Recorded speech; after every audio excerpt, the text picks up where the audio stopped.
Online, you can make your own custom cue just by clicks of the button and see what your cue is going to look like before you order it. How can you beat that, man? You're talking about the number one ranked Cue Smith in America, bar none. This guy has won Cue of the Year 4 out of the last 5 years by American Cue Smith Association for custom-made cues. He's got cues that sell as for the average player that's selling around $275 a piece, and as high as $32,000. He's got some $32,000. He's got two $32,000 cues too. So I don't know how deep your pockets is. They must be deeper than mine if you're going to buy a $32,000 cue. But if you're a pool player, don't forget to check him out. There's a link to his page on our website as well. He's an affiliate of ours. He's a sponsor of this show, and we like to thank him. That's Mr. Christopher Walker. He is a world-renowned Cue Smith, custom cue maker, and check him out. That's Crown Cues. That's Crown with a K, KROWN Cues.com. The best custom cue maker in the world, bar none. And 4 out of the last 5 years, he's had Stick of the Year worldwide. So, guys, if you're a pool player, check him out. And don't forget to mention hashtag promo code FightServe. Guess what gets you there? 25% off. Now, how can you beat that? You go in, you want a $1,000 stick, you get it for $750. That's a deal. You want a $200 stick, you get for $250. That $275 one I was telling you about, you go in there, you get your 25% off. You mention the promo code. Man, you're in. You know, you get 55. You're looking at about $70 off. You're looking at getting that stick for $200. A stick that holds its value because it's custom made. Don't forget to check him out. That's at crowncues.com, and tell him that FightServe sent you. The professor in KCP said, make you a cue. Go in there and check him out, and besides, like I said, the professor gets paid. I have to scrape up change so I can eat tomorrow, but we'll be we'll be all right. Now that Money Mayweather's gone, there ain't no money left in my sport, so rest in peace, boxing. I was wondering, what do you think? I have a little 2 cent cat to it too, but what do you think the promotional advantages of mixed martial arts or boxing are? Do you think boxing is losing it because of the general appeal of the sport itself, or because of marketing? Strictly because of marketing and the fact that it is more of a, let's put this in political terms, it's more of a dictatorship. Okay, it's an organization that owns all the fighters. The fighters are on the payroll. Do you see what I'm saying? And the best fight the best, bar none. That's the way it works. If you're the champion, you fight the number 1 and number 2 ranked contender. You fight number 1. If number 1 ain't healthy, you fight number 2. If you lose, number 1 then moves up, and he fights for the championship against the guy that just beat you. You have to wait your turn for your rematch. There is no rematch clauses. There's none of that. The system they use is great. A lot of people don't know this. Dana White used to be part of boxing. He used to be in the boxing industry. All right, used to work for Top Rank at one time. He's worked with Main Events at one time. Worked with was it Lou Duva, which is Main Events. That's Kathy's dad, I think it was. And he worked with DeBella in Emotion. Worked with Goosen at one time. I mean, he's worked with a lot of the promoters in boxing. But then Lorenzo Fertitta, the Fertitta brothers bought owns Zuffa Entertainment, which owns UFC. Okay. And they've about monopolized the mixed martial arts industry. When I say that, you take Strikeforce, for instance, which is the second biggest company out there that done mixed martial arts. Well, they bought them out. World Extreme Cage Fighting was the second biggest. They bought them out. Now, right now, you got Bellator competing with them, guys, and we got Bellator 149 coming up on February the 19th, and I'll be there. Or be square. I was going to be at my man Darnell Boone's fight in Costa Mesa, California, but now I'm going to see Hoist Gracie fight Ken Shamrock in person and live.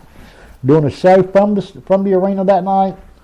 And, man, I guess they're letting them bring wheelchairs and stuff in the ring. I don't know, but it's supposed to, I mean, Scott Coker has really got it going on. He's about the fighter instead of about the money.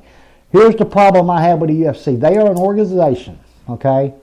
That all these people work for them. Now, some of them do get pay-per-view money, like Mayweather, Pacquiao. A lot of your boxers get pay-per-view money. Canelo gets it. Cotto gets it. You know, even Triple G got it, although he did 90-something thousand buys, which wasn't enough for him to get it. He didn't hit the number. A lot of people say, well, he gets paid per pay-per-view. Well, that's after it clears so many buys, guys. Like Canelo and Khan, I'm going to give you the purse right now for that fight. Canelo gets $10 million guaranteed. All right. Khan gets $6 million guaranteed. Okay. Khan gets none of the pay-per-view revenue in America. Now, in the UK, he draws $2.75 to $3.50 per buy. Canelo draws $2.50 in the UK and $4 in America for each buy. All right. And I seen somebody post the other day that Canelo ought to make about 12 to 13 million more off of the pay-per-view, and I went, hold tight. I said that puts him at 3 to 4 million buys. I said, now that ain't happening. This is right after Amir Khan come on. He did an interview with me and Baylor TV, which is out of Great Britain. Remember, I think I've told you, Professor, several times, and a lot of these people, a lot of the listeners know that I was on BBC TV over in Ireland and Europe, you know, promoting Fight Sir, promoting the fighters, and promoting our show coming up. You know, that's when we just had Sirius XM coming up, and wanting everybody to get in because it's, you know, they can listen to it there too. It's satellite radio. It's worldwide, kind of like our podcast are worldwide. Everybody in. What I like about these is everybody gets to hear us live, uncut, originally through Spreaker. Now, through Podbean and all them other ones, yes, you hear the edited versions and stuff. But I like this right here. There's no holds barred. We ain't biting our tongue. We're saying what we feel. We say what we think.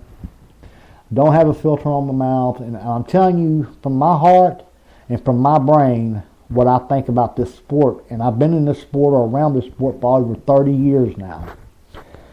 And I got a lot of knowledge in the sport. I spent a lot of time in the ring, and right now my national director of training is a superb boxer, retired undefeated. There you go, Floyd. He beat up on you at the 96 trials. If you remember correctly, his name's Jacob Hudson. Look him up, guys. Look him up. 7-0 as a pro, and he retired. All right. And also, he was the 98-99 back-to-back 132-pound national champion. He was the 98 silver medalist in the Goodwill Games. And he works for Flight Serve as a national director of training. And right now we've got several boxers coming up. It's exceptional boxers. I won't give out no names yet. But I do need to welcome Mr. John Brown to the Cluck team. That's out of Savannah, Georgia, superstar fighter, great fighter. He fights at 160 to 168 pounds. He fought at 165 as an amateur. But he can cut down to as low as 154 if need be, easily.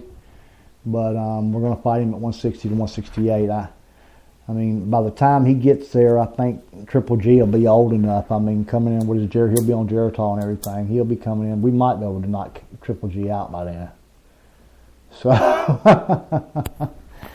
but, I mean, you know, is boxing dead with the loss of Floyd Money Mayweather? I'm going to tell you what I think about it. This is my take on the subject, and we ain't really told y'all how we feel about this, in all honesty.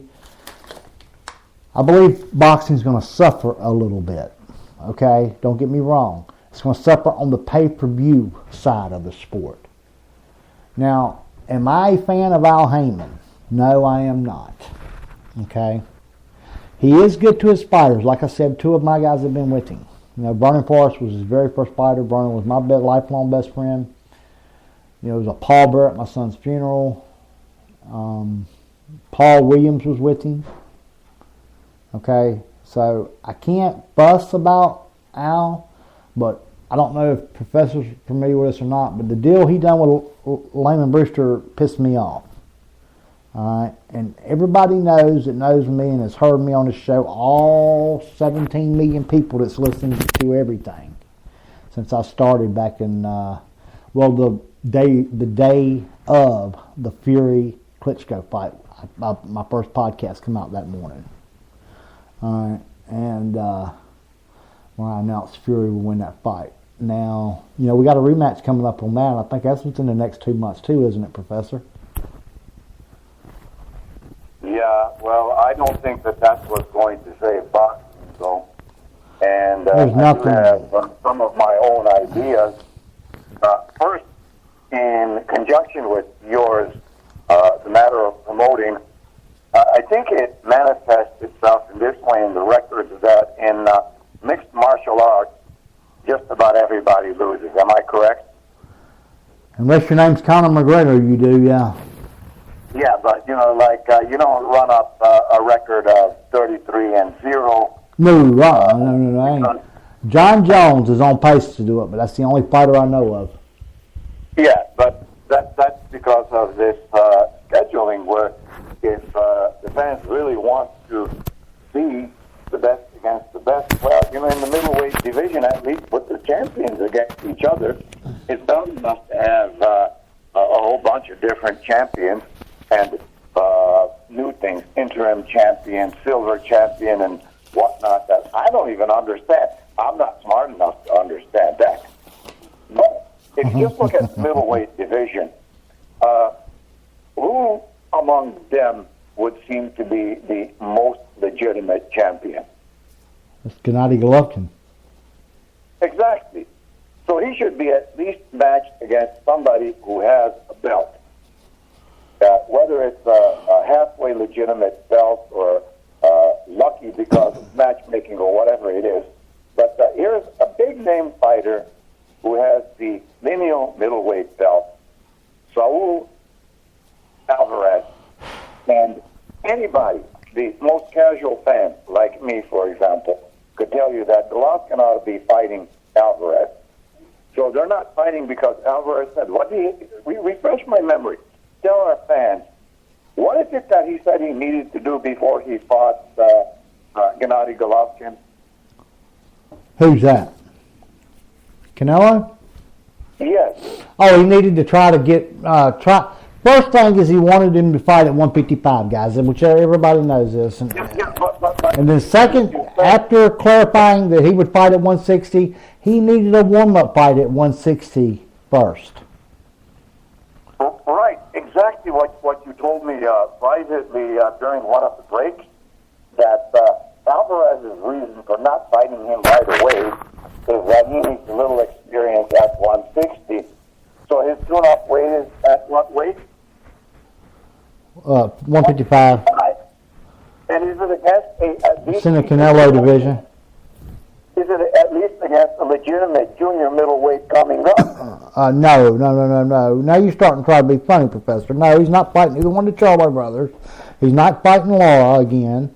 He's not fighting nobody that's even ranked inside the top 25 at junior middleweight, okay? He's fighting a guy... Not even a junior middleweight at all.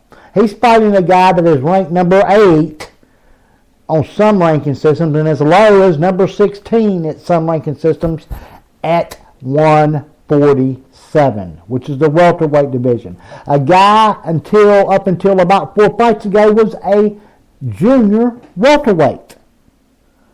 Yeah, right. So the guy's not a middleweight at all. He has never competed as a junior middleweight, and this is the one Alvarez is going to fight. He's not going to fight Golovkin for whatever reason he gives. Take on Billy Joe Saunders, who has the WBO belt. Take on at least somebody who has a silver belt or something. Or how about this? At least take a note out of Billy Joe's playbook and admit you're scared. Yeah, or take on one of the other contenders who's at least a real good boxer, a big hitter. You know, like take on Lemieux, who used to be a champion and punches hard. Or take on Curtis Stevens, or somebody who is going to have some chance of winning. He can't. But here he is against Amir Khan, who has very hands and is not a big hitter as a welterweight. He's not a huge KO puncher, and he has shown that he has an incredibly vulnerable jaw from much, much smaller fighters. So with this kind of scheduling, you know, boxing isn't it killing itself? Amen, Professor. Okay, you know, we got up here, rest in peace, Money Mayweather is gone, how can boxing survive? This is a serious question, guys. This ain't a joke. I know it's a joke headline. It's a serious question. What I mean by serious question is we are on the verge of losing this sport. Now, not